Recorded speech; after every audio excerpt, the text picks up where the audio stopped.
What would you do if the only inheritance you were ever offered was $14, a closed door, and a name nobody in the family wanted to say out loud anymore? For Wren Calloway, 19 years old and orphaned twice over, once by death, once by a household that simply stopped setting a place for her at the table, this was not a hypothetical. It was a Tuesday in September, and it was happening to her.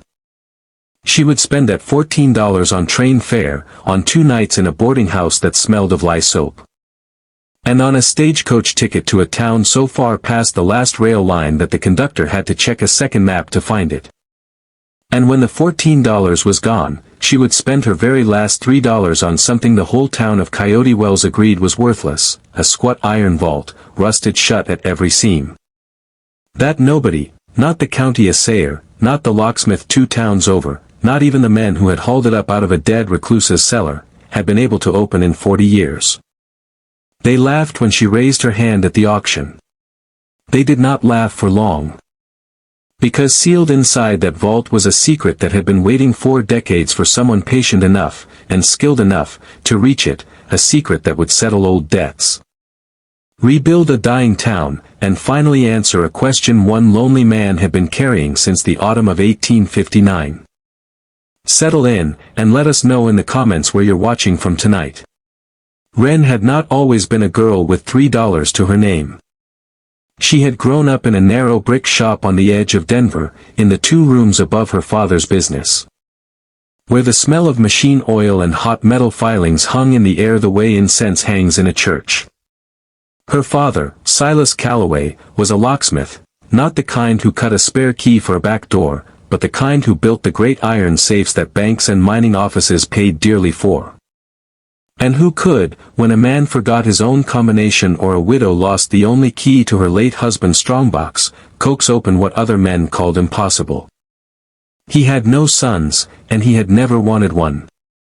From the time Wren was 7 years old, small enough to fit her whole arm inside an empty safe body to test the bolt work, Silas set her on a stool beside his bench and taught her the vocabulary of his trade the way other fathers taught scripture. Tumblers. Wards. The gates that had to line up, one by one, before a bolt would ever throw home. He taught her that a lock was not a wall, only a conversation, that every mechanism, no matter how stubborn, was built by a man, and could therefore be understood by one. Patience isn't a virtue in this trade, Wren Bird, he told her once, oil to his elbows, a cigarette unlit behind his ear because her mother, 3 years gone by then, had hated the smell of tobacco in the house and he had never broken the habit of not lighting one. Patience is the whole trade. Anybody with strong wrists can force a door. Only a fool does. You listen till the door tells you what it wants, and then you give it exactly that, and no more. He gave her, on her 16th birthday, the one tool he prized above all the others in his kit. A small brass and leather stethoscope, its bell worn smooth from 40 years of pressing against cold steel. It was, he told her, older than she was, older than most safes in the territory. A man could hear a tumbler drop through good steel if he knew how to listen, and this was the instrument that had taught his own ear to do it. She wore it on a cord around her neck from that day forward, tucked under her collar, and touched it the way some girls touched a locket. She was 17 when her father began to cough in a way that did not stop by spring. She was 18 when the coughing stopped for good, in November, in the same narrow room where she had learned to read a lock by the sound of its heart. What do you do, at 18, when the one person who ever taught you anything worth knowing is suddenly, permanently, quiet? You go, as Wren did, to the only family you have left. And you learn, very quickly, exactly how much you are worth to them in dollars and cents. Her father's half-brother, Wren Calloway, was a man who kept a Denver bank's books the way other men kept scripture, with reverence, and without mercy. He took Wren in because it would have looked poorly in front of his church congregation not to, and he made sure, in 100 small and wordless ways, that she understood the arrangement was a debit against his generosity that she would spend the rest of her life trying to repay. For 4 years she lived in the attic room of his tall gray house on Curtis Street. She was given chores instead of an allowance, borrowed dresses instead of her own, and a seat at the family table only after the family had been served. Warren never raised his voice to her. He never needed to. Cruelty, in that house, was conducted entirely in the language of ledgers, in the way he would mention, at dinner, the exact cost of her shoe leather that quarter. Or note aloud that a girl her age with no dowry and no particular prospects ought to be grateful for a roof at all. He called her into his study on the morning of her 19th birthday. There was no cake. There was a desk, a green-shaded lamp, and an open ledger turned so she could read the final line for herself. "Your father's affairs are settled," Warren said, not looking up from his pen. "The shop covered his debts and little more. What remained after the funeral and 4 years of your keep comes to $14. He slid the coins and bills across the blotter, precisely counted, the way he counted everything. "I consider the account between our families closed, Wren. You're a grown woman now. I trust you'll make your own way from here." She did not argue. She had learned, in 4 years, that arguing with a ledger never changed its sum. She took the $14, folded it into a handkerchief, and went upstairs to pack. She did not own much. A second dress. Her mother's sewing shears. A tin of her father's tools, the good ones, the ones Warren had never thought worth selling. And at the very bottom of the bag, wrapped in a stocking so it would not clink against the shears, the small brass stethoscope her father had hung around her neck 3 years before he died. She was 19 years old, and she had been cast out of the only family she had left with $14 to her name. She had no notion, standing on the Curtis Street sidewalk with her bag over one shoulder, that within a month she would spend nearly the last of it on a piece of rusted iron that every sensible person in a town called Coyote Wells had already decided was junk. She spent $2 of the 14 on a boarding house room while she read every newspaper she could find for word of work, a locksmith's apprentice, a safe mechanic. Anything that would use the only skill she had. It was in a 3-week-old copy of the Territorial Register, wrapped around a fishmonger's parcel, that she found the notice, a county tax auction in a town called Coyote Wells, Nevada. Liquidating the estate of one Elias Thorne, deceased, sundry effects including tools, furnishings, and one iron floor safe, condition and contents unknown. An iron safe with unknown contents. Something in her father's voice, dead not quite a year, seemed to speak up in the back of her mind. You listen till the door tells you what it wants. The train took her 312 miles west, as far as the rails went, and then a stagecoach took her the rest of the way, out past the last fence line, out past the last irrigated field. Into a country of sagebrush and dry red rock where the horizon seemed to stretch on with no particular opinion about where it ought to stop. Denver had smelled of coal smoke and wet cobblestone. This country smelled of dust and creosote bush, and the wind never once let up. The driver, a leathery man named Purdy who had made the run for 11 years, eyed her satchel and her city boots with open skepticism. "Ain't much in Coyote Wells for a young lady traveling alone," he said, not unkindly. "Town's dying slow. Mine played out near 40 years back and never came back to life." "You sure you got the right stop?" "I'm here for the Thorne auction," she said. Purdy laughed, a short, dry sound, like a boot scuffing gravel. "That old vault?" "Miss, half the men in this territory have taken a chisel to that thing at one time or another. Cracked 2 axles trying to haul it out of Thorne's cellar. It don't open. Whatever's in there, if there's anything in there at all, is going to stay in there till the second coming." He shook his head as the coach rattled on. "Save your money." She said nothing. But she touched, without quite meaning to, the small hard shape of the stethoscope beneath her collar. Whatever waited for her in Coyote Wells, she had already decided she was not leaving without a look at that door. The auction was held in the yard behind the county land office, under a sky so wide and so pale it made the little crowd gathered there look like an afterthought. There were perhaps 30 people, ranchers in from the valley, a few merchants, and one man who stood apart from the rest with the particular stillness of someone used to being deferred to. That was Cornelius Vance, Wren would learn, who owned the mercantile, the feed store, and most of the paper on every other business still standing in town. He had already bought the Thorne parcel itself, the collapsed cabin, the scrubby half-acre, the mineral rights nobody believed were worth anything anymore, for $11. And no one had bid against him. The vault came up last, as an afterthought, exactly as the newspaper notice had promised. Two men rolled it out on a plank cart, a squat black iron cube, wider than a wagon wheel, its surface pitted with 40 years of desert weather, its dial frozen solid with rust. The auctioneer barely finished his introduction before someone in the crowd hooted with laughter. "Won't open," a woman called out. "Buried more good tools trying to crack that thing than it could ever be worth."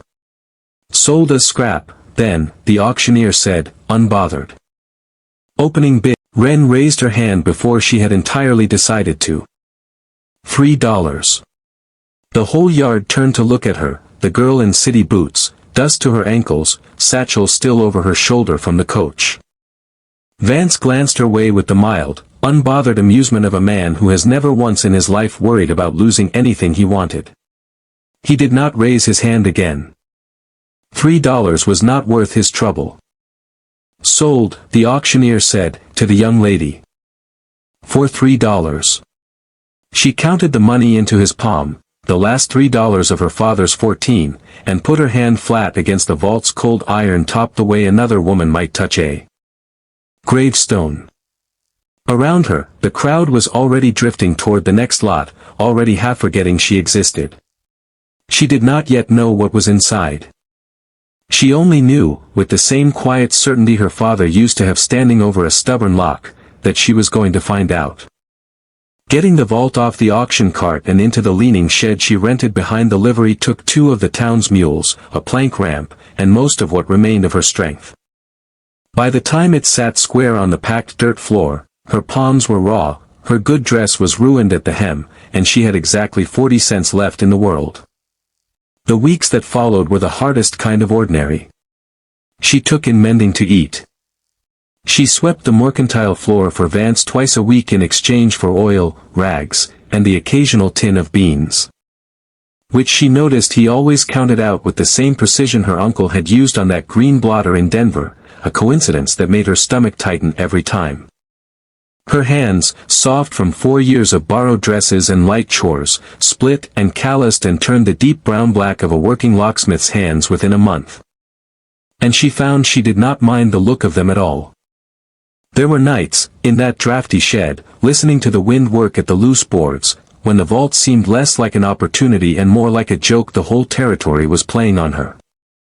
She would sit before it with her father's tools laid out in a neat row, try a pick, try a second, feel nothing but rust and resistance, and think, Purdy was right.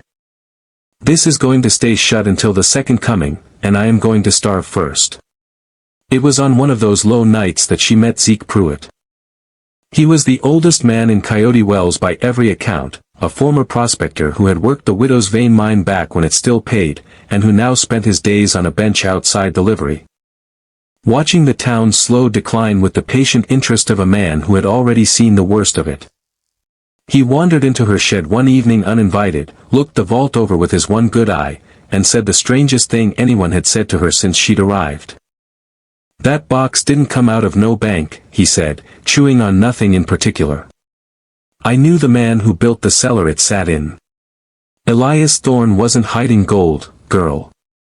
He was hiding a promise. And a promise like that don't open for greed.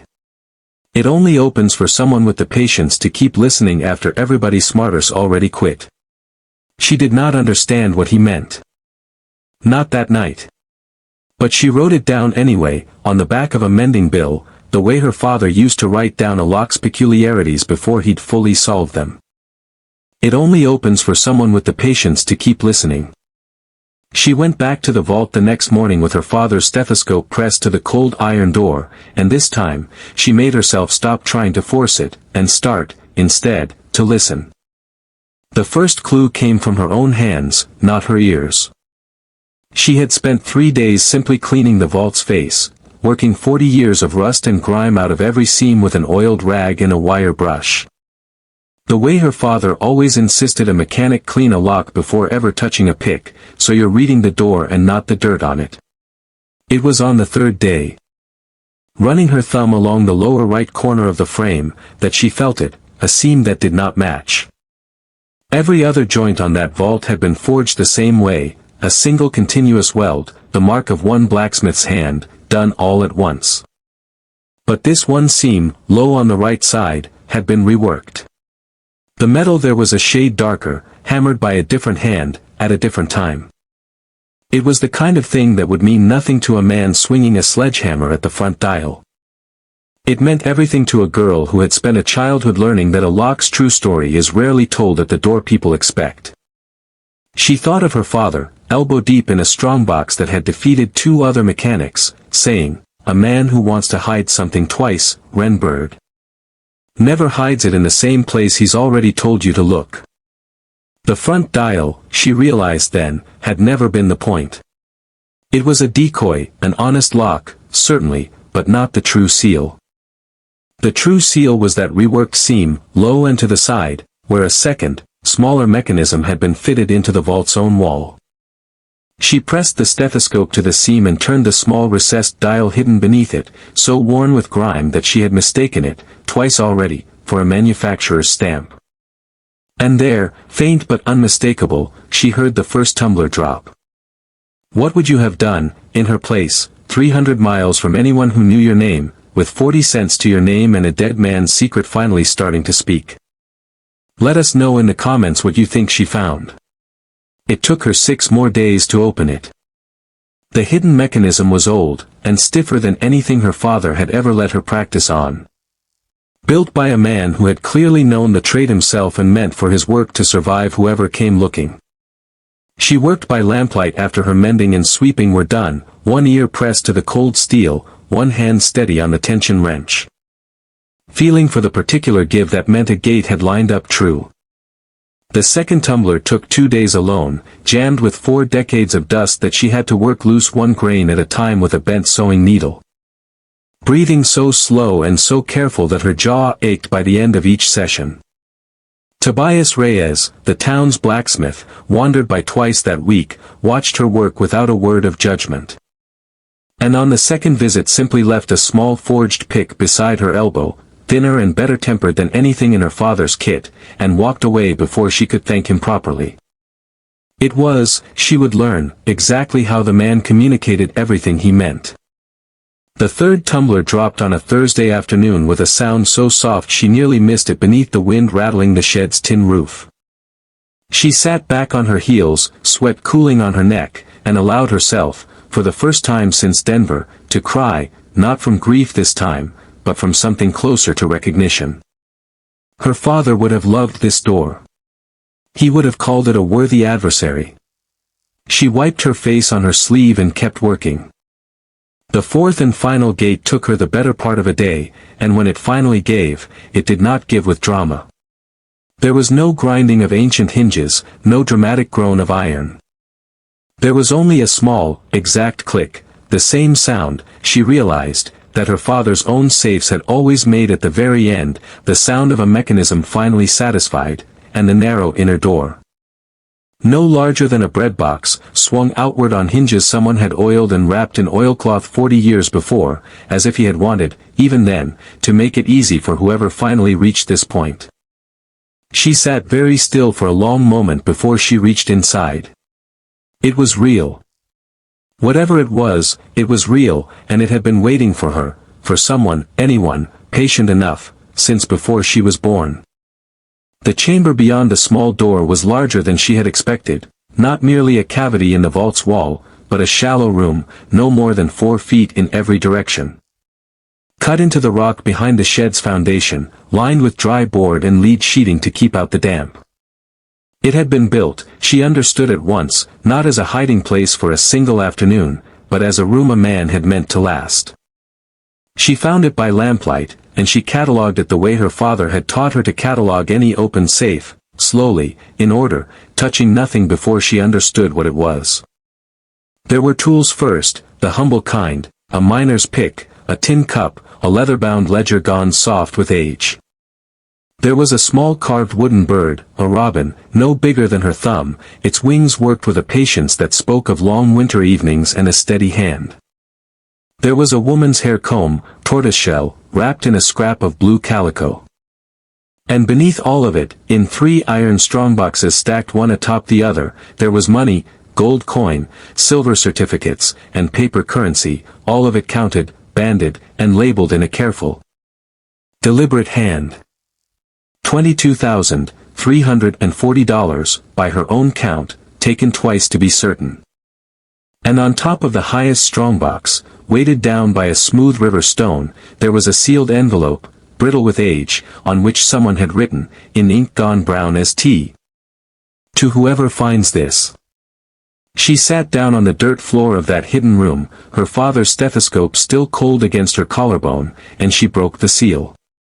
"To whoever finds this, my name was Elias Thorne, and I was paymaster to the Widow's Vein Mining Company from the spring of 1855 until the mine flooded in the autumn of 1859.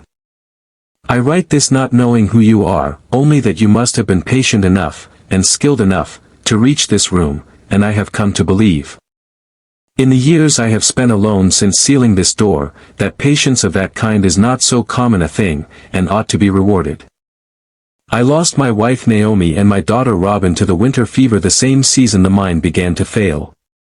I will not burden you with the particulars of that grief, except to say that a man who loses everything at once learns very quickly what he is willing to protect with what remains of his life. When Mr.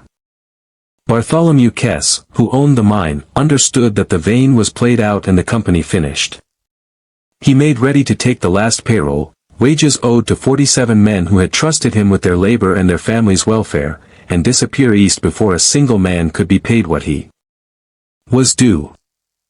I would not permit it. I moved the payroll myself, in the night, before Kess could reach it, and I built this room with my own hands to keep it safe until I could see every man paid in full. I intended this to take a season. It took longer than I had strength for. The fever that took my family found me also that winter, and left me alive but weakened in ways I never fully recovered from, and in my slowness and my grief I let too much time pass, and lost track.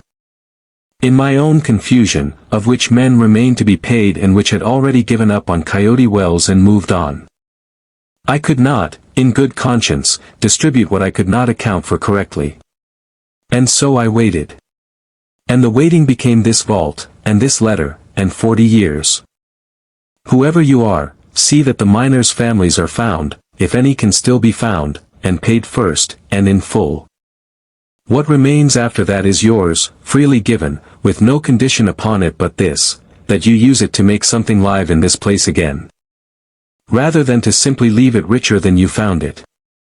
I built a door that only patience could open, because I wanted it opened by someone who understood, the way I once did, that the hardest and most honest work is the kind no one is watching you do. Robin loved this bird. I carved it the winter she was 4. I leave it with the rest, because I think she would have liked to know it kept me company all these years, and I think, whoever you are, that you might understand why a man keeps such a thing close. Yours in gratitude, whoever you are, Elias Thorne. October, 1859. Wren read it twice through by lamplight, and then a third time, and did not move from that dirt floor for a long while after. 40 years, Elias Thorne had waited in that patient dark for someone willing to listen as long as he had asked them to. She pressed her father's stethoscope flat against her chest, over her own heartbeat, and made him, both of them, her father and this stranger she would never meet, a quiet promise. She could have taken the money and been gone from Coyote Wells within the week. No one in that town would have blamed her, and no one could have stopped her. The vault and everything in it were hers, bought fair at auction for $3 in front of 30 witnesses. Vance himself, when word reached him, would later try to argue the mineral and contents rights had never been separated from the land he'd bought, an argument the county recorder dismissed inside of an afternoon. Since the auction bill of sale plainly listed the vault as a separate lot, its contents unknown and unclaimed by the estate. But Wren did not leave. She had a promise to keep first. It took the better part of 2 months, and the help of the county clerk's dusty old employment ledgers from the widow's Vane's final years, to trace what remained of the 47 miners Elias Thorne had named. 11 were found still living in the valley, gray now and long resigned to wages they'd assumed were lost forever. 19 more were traced through widows and grown children scattered as far as Sacramento and Salt Lake. She paid every one of them herself, in full, with interest she calculated at a rate more generous than any bank in the territory would have offered. And she kept a ledger of her own as she did it, not out of Wren Calloway's cold habit of counting what people owed her, but because Elias Thorne had asked to be accounted for correctly. And she intended, 40 years late, to finally give him that. What she kept afterward, she did not spend on herself. She used it to reopen her father's trade in a town that badly needed one. Abner Voss, the town's carpenter, had fixed the sagging door of her shed without being asked the very week she'd won the vault at auction. And it was Abner who framed out the little storefront she rented on the town's one real street, refusing payment twice before finally accepting a fair wage and nothing more. Odalise Fenn, a widow who had buried a husband in the played-out mine years before, began leaving a covered plate of supper on Wren's step most evenings, and asked for nothing in return but company on Sunday afternoons. Tobias Reyes forged her a proper set of tools to replace her father's worn ones, on the understanding, never spoken aloud, only understood, that he'd get first look whenever something interesting came through her new shop door. Within 4 months, Coyote Wells had its first working locksmith and safe mechanic in nearly a decade. Within 6, it had a second business beside it, a small bank, modest but honest, chartered with a portion of Elias Thorne's fortune and Wren's own, offering the town's ranchers and shopkeepers something they had not had in years, a place to keep their money that did not answer to Cornelius Vance. What would you build, if you were finally given the means and the reason to build something that outlasted you? Don't forget to subscribe if you want more stories like this one.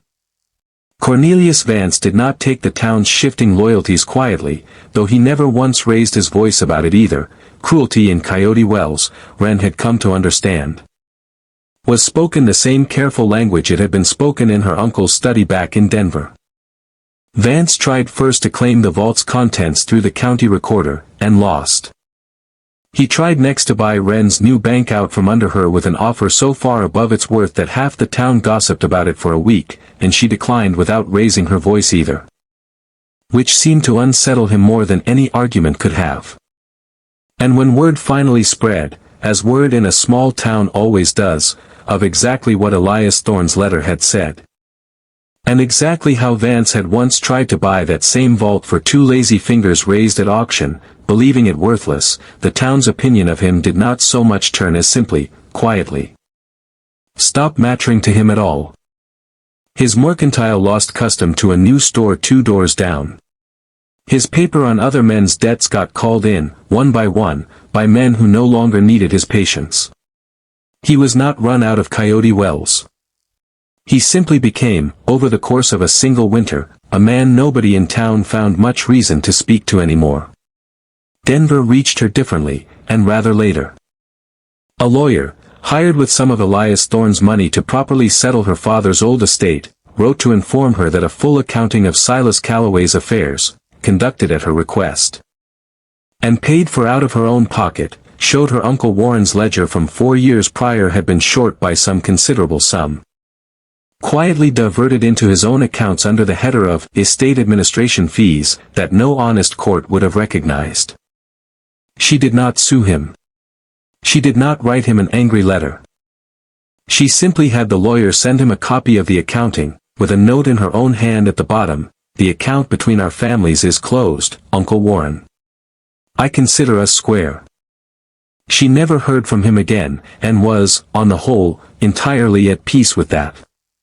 A year turned, nearly to the day, from the afternoon she had raised her hand in that auction yard for $3. Coyote Wells was not a rich town by any means. It would never again be what it had been in the widow's Vane's brief, glittering heyday, but it was, for the first time in decades, a town with a pulse. Wren's shop had a proper sign now, hand-lettered by Abner and hung by Tobias W. Calloway, Locks and Safes. She took coffee most mornings with Odalise on the little bank's covered porch before the town woke properly. And most Thursday evenings Zeke Pruitt still wandered by to sit on her workbench stool and watch her work, though he'd stopped offering cryptic pronouncements once his one had finally paid off. She had, by then, opened 41 locks and mended 19 safes for the ranchers and merchants of 3 surrounding counties, and had turned away, politely but firmly, for more offers from Cornelius Vance to buy out her bank. Her hands, calloused now in the particular way of a mechanic who had truly earned her trade, no longer felt strange to her at all. They felt, at last, entirely her own. On the evening of the auction's 1-year anniversary, Wren closed the shop early and walked out to the low rise behind town where Elias Thorne's collapsed cabin still stood. Half reclaimed by sage and wind, the shed that had once housed his vault long since dismantled and its lumber put to better use. She sat on a flat stone as the light went gold and then rose-colored over the valley, and she took 2 objects from her coat pocket and held them side by side in her open palm. Her father's brass stethoscope, worn smooth by 40 years before it had ever reached her hands, and Elias Thorne's small carved robin, its paint long faded but its wings still true.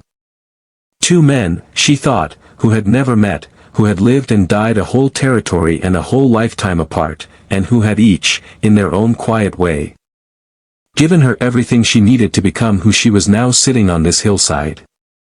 Her father had taught her to listen. Elias Thorne had trusted that someone, someday, would be patient enough to hear him. Between the 2 of them, they had given a girl with $14 and nowhere left to go an entire life she had built with her own 2 hands. She was 19 years old when she'd been cast out with $14 to her name, and had spent the last 3 of it on a door nobody believed would ever open. It had opened. And so, in the end, had everything else. Thank you for staying with us for this story of patience, and what it can uncover. If you were moved by Wren's journey, please give this video a like and share it with someone who's ever been told that what they carry isn't worth much. Don't forget to subscribe and click the bell so you won't miss our next tale. We'll be back soon with another story from the frontier. Until then, be well. And the next time someone tells you a door will never open, remember, it may simply be waiting for someone patient enough to listen.